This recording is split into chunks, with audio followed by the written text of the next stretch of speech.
Kembali di Realita TV di acara Sarinya Berita Sarita. Masih membahas buku terbaru dari Ilham Bintang ya, kumpulan reportase jurnalistik yang mengangkat tentang berbagai peristiwa ya yang diliput dalam perjalanan sebagai wartawan. Tadi kita sudah menyimak ini kuliah jurnalistik singkat dari Karni Ilyas ya. Dan sekarang ini kuliah dari Akal Sehat ini. Silakan ini Kak Rohi. Oke, saya juga jadi murid Pak Karni tadi mendengarkan filosofi dari jurnalisme itu. Dan saya bisa simpulkan bahwa jurnalis itu adalah orang yang dikutuk untuk terus resah gitu. Karena dia ingin dapat tadi bukan sekedar esensinya, tapi sense of justice, sense of humanity itu. Dulu ada kontroversi itu waktu siapa dulu namanya wartawan yang dapat Pulitzer foto terbaik.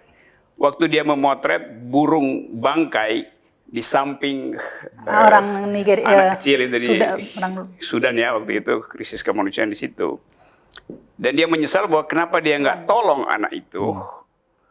Dia bisa kasih argumen, saya dikejar-kejar juga oleh gerilyawan. Tapi kenapa fotonya jadi membuat dia jadi terkenal itu. Akhirnya dia bunuh diri itu. Jadi dia terganggu secara etis karena dia tahu bahwa tugas dia adalah menyelamatkan manusia, bukan mendapat sensasi di publik tuh. Nah, saya nangkap juga hal-hal yang semacam itu pada wartawan-wartawan yang pernah mengalami kekerasan selama Orde Baru tuh, berupaya untuk mendengar detak jantung publik. Nah, kita kadang kalau ketemu wartawan, saya ketemu wartawan, dia bilang saya profesi saya wartawan itu. Tapi tidak ada kedalaman di dalam pemberitaan, dalam pengulasan. Padahal kata profesi itu, kalau disebut profesi saya wartawan, dulu kata profesi itu, awal abad 17, profesi itu cuma dilekatkan pada 3-4 orang. Satu dokter, satu wartawan, satu petugas hukum. Karena hanya pada mereka publik percaya. Karena itu pekerjaan etis. Jadi kalau menyebut profesi itu adalah pekerjaan etis, bukan pekerjaan teknis itu. Kalau sekarang profesi artinya memperlihatkan ijazah tuh. Tapi kedalaman etisnya nggak dapat itu. Nah, buku ini akhirnya saya baca secara agak terlibat karena soal Nana ini yang hanya bisa ditangkap dengan sensor batin seorang jurnalis yang percaya bahwa sudut pandang kecil itu bisa membongkar kemanusiaan kita. Jadi Ilham Bintang ini seperti saya dapat ilham dari bintang-bintang melihat bahwa ada terang jurnalisme yang sekarang masih tersisa pada beberapa wartawan yang berupaya ambil jarak dari hiruk pikuk sehari-hari dan berupaya untuk sebelum cekcok dia check and recheck. Jadi kepadatan batin itu sebetulnya yang membuat kita percaya bahwa jurnalisme Indonesia atau jurnalisme sebagai profesi manusia itu tidak mungkin lenyap. Mungkin nanti cuma ada 2 profesi yang akan bertahan. Satu adalah rohaniawan, karena masih banyak orang berdosa. Dan jurnalis, karena masih banyak pejabat berbohong.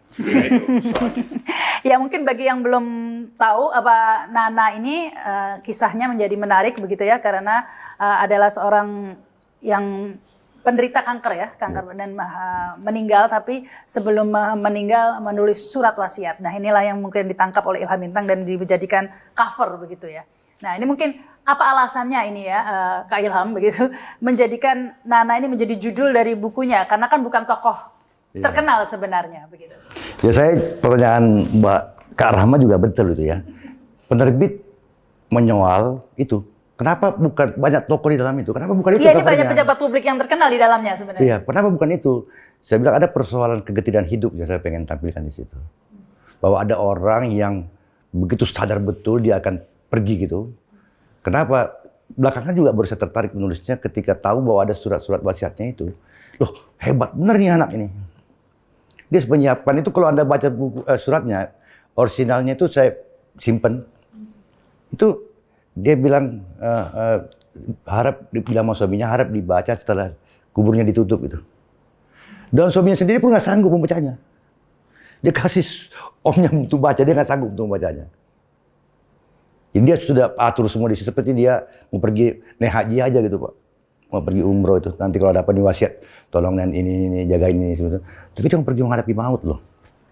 Dan dia mengatakan, kita mau kemana sih? Kita juga akan kembali, ya kan, ke tempat di mana dia sekarang berada gitu. Gitu. Jadi rileks banget itu yang menginspirasi. Ya, dia itu berdamai dengan maut itu. Berdamai dengan maut, apa? Berdamai. Berdamai dengan maut. Tetapi tadi pertanyaan lagi nih, apa yang dikatakan Kak Rocky tadi itu ya, apa wartawan itu adalah dikutuk untuk selalu gelisah, resah, gelisah begitu ya. Wah ini kalau sebagai wartawan pasti tahu artinya itu ya, dikutuk untuk selalu gelisah akan ketidakadilan begitu. Ada benarnya. Jadi saya masih zaman reporter itu, tiap kali mau liburan itu, anak-anak terus buka pintu masih mesin ketik. Itu begitu saya masuk, istri saya dari jauh, ya ngapain liburan kalau begini? Ya kan saya mesin ketik. Lalu yang kedua, pernah saya diminta berhenti sama saya jadi wartawan ketika habis ikut kampanye sebulan Bang, tahun 82 itu pemilu. Terus pulang Gunung Galunggung meletus. Terus pulang saya diperintahkan untuk bikin posko di Tasikmalaya di Galunggung. Kenapa mesti kamu? Kamu dibodoh-bodohin sama pimpinan ini. Bukan dibodoh-bodohin. Saya bohongin juga sih saya. Enggak, di kantor kita itu, redaksi semua itu terbiasa menulis kalau ada yang ngomong. Dia terbiasa nulis kalau ada yang ngomong. Nah ini kan gunung meletus nggak ngomong dia. Harus diterjemahkan apa yang dilemparkan oleh gunung itu, seperti apa letusannya dan sebagaimana bahayanya gitu. Lalu kemudian istri saya hanya cuma dua pilihannya. Saya melaksanakan tugas karena kerja di tentara loh, surat kabar angkatan bersenjata. Pilihannya kalau Anda nggak melaksanakan tugas desertir gitu, ya kan? Berhenti. Atau dua, kamu ikut aja sekalian, ikutlah saya mah. Saya ikut ke Garut itu. Nah, saya setuju dengan Bang Karni bahwa ini hobi, betul. Hobi saya nggak banyak Rama, cuma dua. Jogging, ya, sebagai gizi jasmani, gitu, dan menulis sebagai gizi rohania gitu. Saya nggak punya hobi, misalnya ada teman main golf, nggak bisa, saya bingung sama golf. Hobi mendaki gunung nggak kanggup. Saya juga bukan pejalan malam, saya nggak suka keluar malam. Orang yang saya impikan pertama kali setelah tugas itu pulang ke rumah gitu. Makanya orang ledek tuh family man itu. Takut istri. Oke, itu ikatan suami takut istri. Nah, anak saya kemarin nanya, apa sih yang tiap kali papa nulis itu apa? Saya di dalam usia seperti ini, saya tidak kesepian gitu. Karena kalau tidak menulis, saya kesepian. Itu tadi, dari awal, dari muda sebenarnya, tiap kali mau pergi liburan itu, tetap mesin tik saya suruh duduk itu. Bawa mesin tik. Itu. Sekarang lebih parah lagi. Mesin tik udah nggak ada, saya nggak bisa main laptop, tapi di handphone saya nulis. Handphone saya nggak, istri saya tuh aduh. Ya maka dalam buku ini ada juga laporan-laporan selama liburan sebenarnya ya ke Australia dan lain sebagainya. Mungkin ditambah singkat ini oleh Kak Karni karena juga termasuk wartawan yang usianya tidak muda lagi. Dan selalu gelisah. Dan yang selalu gelisah, setuju. Memang itu yang membuat terus menunjuk-nunjuk begitu tuh ya. Gak menunjuk-nunjuk, wartawan itu terusik oleh apa ya? Dari hal yang kecil sampai hal yang besar. Jadi memang dia itu akan selalu gelisah. Jadi seandainya saya juga liburan seperti dia, itu nggak pernah lepas dari berita itu. Jadi wartawan itu mimpi pun wartawan juga gitu loh. Iya dari dulu gitu.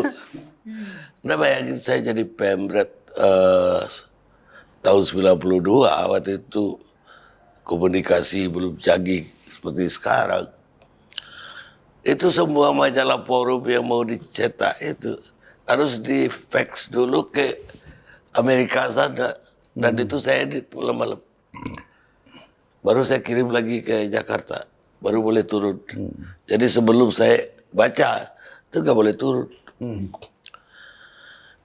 Kan ya saya nggak perlu ada yang nyuruh lagi pemret.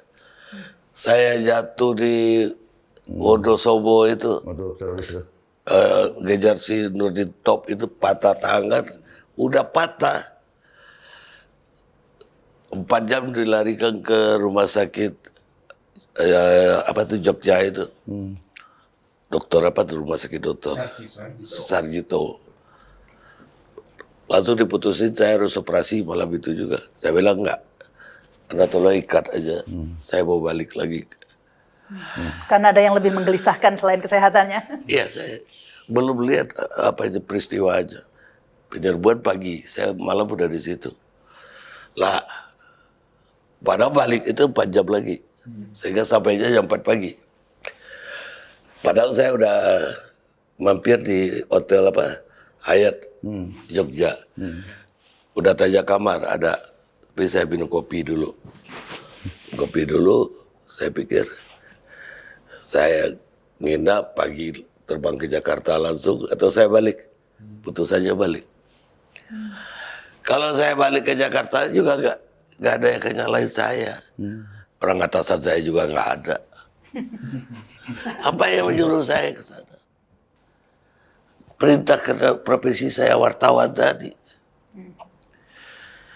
Saya balik sampai udah jam 5 atau 4:45 lah.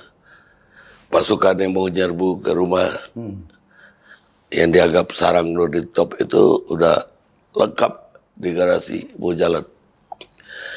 Sampai komandannya bilang, bang, kami ini orang gila bang.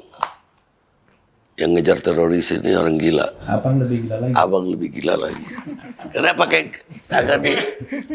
Dan dikasih kayak papan begitu. Masih pakai gips ya. Baik, ini menarik lagi perbincangan ini ya. Kita akan lanjutkan sesaat lagi.